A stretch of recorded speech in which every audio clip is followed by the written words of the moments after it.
Season 3 is here! It's time once again to grind to tier 100. In this video I talk about the best current methods to tier up the battle pass, whether you play multiplayer on Cold War or Modern Warfare, or whether you only play Warzone. I have made similar videos to this in the past, but with each season I update the best methods at that moment in time. For example, there were some great ways to tier up the battle pass last season, like using the intel missions, but they've since been taken out. So if you've seen my similar videos in the past, don't worry, you're still going to get value from this video. And of course, so will all the newcomers, whether that's at the start of the season or at the end. When I make videos like this, I always like to make sure you fully understand how things work, rather than just blindly listening to a guy on YouTube. So a great place to start is to properly understand how we rank up the battle pass. It's based on two things: time played in game and XP earned.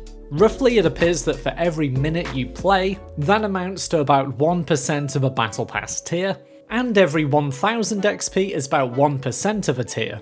Now this is roughly the case, but from my tests it'll take you about 25 to 50 minutes per battle pass tier, depending on the amount of XP that you do get in game. This amounts to between 40 to 80 in-game hours to complete all 100 tiers in the battle pass. That's without buying or skipping any tiers. So let's look how we can be closer to the 40-hour end of the battle pass completion. You can't alter the time element, so basically we're just trying to get as much XP as we possibly can in the shortest amount of time. Easy, right? Well, there are ways to earn a lot more XP than others. One of the first things to mention though is that double XP tokens won't help towards the battle pass. The only thing that will do this is when there is double tier progression XP active. So be sure not to waste your double XP tokens on trying to rank up the battle pass. Okay, so in terms of the games you want to be playing, multiplayer is generally a much quicker way to tier up compared to Warzone. And this is the case either on Modern Warfare or Cold War. The main reasons for this is that you can play smaller maps, such as Shipment, Killhouse and Nuketown, which allow you to just have more engagements with players. This not only means more XP from more kills and assists, but also more XP from completing challenges.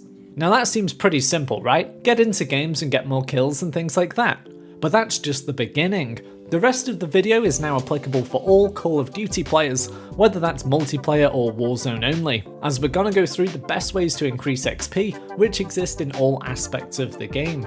Remember, all things you get XP from help, so challenges are a big part of that.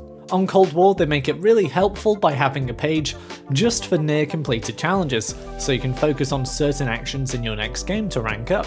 Across Call of Duty, there are actually loads of different challenges that can boost your XP. We've got challenges for multiplayer, campaign and zombies on Cold War, then multiplayer, co-op and Warzone for Modern Warfare. Then on top of those, we've got weapon, daily, mastery and season-based challenges, all offering varying amounts of XP for doing all kinds of different in-game tasks. So there'll be something to suit your playstyle and favoured modes within there. Many of these are even tiered and have bonuses for completing a section of those challenges. So you can get massive amounts of XP if you focus in on them. There's also still missions on Modern Warfare, which can supplement your XP quite a lot if you're smart about the way you add them. Like if you're doing challenges with an SMG, put on a mission matching that and you can double up the XP gains. In terms of Warzone specific methods of progressing the battle pass through XP, getting a bunch of kills and placing high is a great way to do this, but I'm guessing you already knew that, right? Well, don't worry, there's much more we can do than just become a god at the game.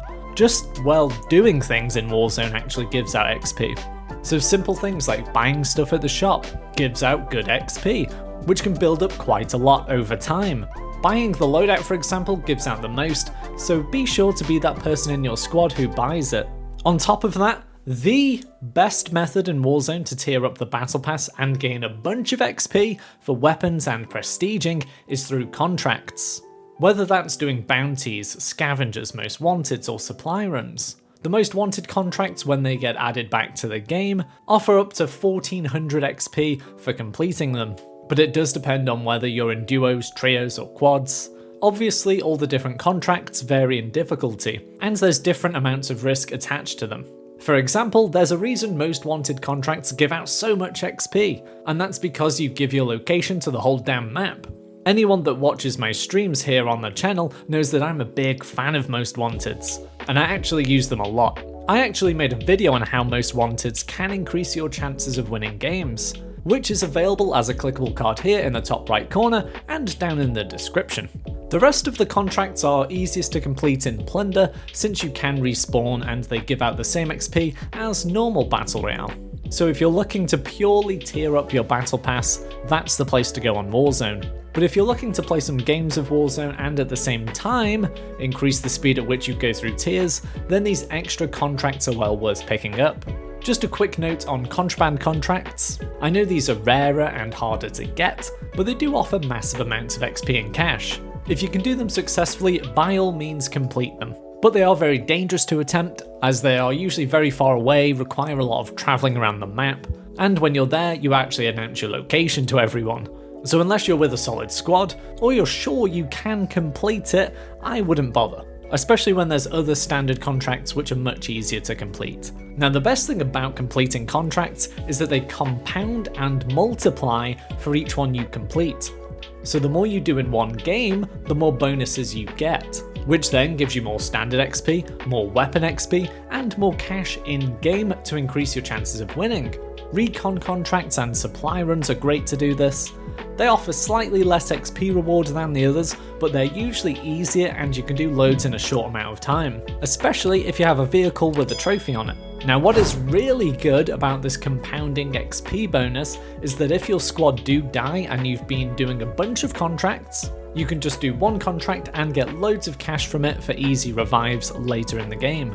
A quick note on trials, by the way, I used to include these in videos advising quick battle pass completion because they can be a great source to get quick XP, but it appears that the XP from them isn't directly linked to progress. It's more a set amount relative to what stars you get in the trial. The full 3 stars gets you 10% of a tier progress, whilst 0 stars gets you 0 progress, even if you spend a lot of time trying to do it. So this is a bit of a risk really, and with the time spent in loading screens, I wouldn't advise it. Okay, now we also have zombies on Cold War. If you're already a fan of zombies, this is a great way to fly through tiers. In its simplest sense, you just get a lot of kills and get to high rounds to get even more kills. Fans of zombies always tell me it's a great way to tier up, but I haven't ran direct time tests on it personally. What I will say is, if you fancy a game of zombies but want to rank up the battle pass, it's not going to hinder you to do that at all. But it doesn't appear to necessarily be the quickest way out of all the methods in this video.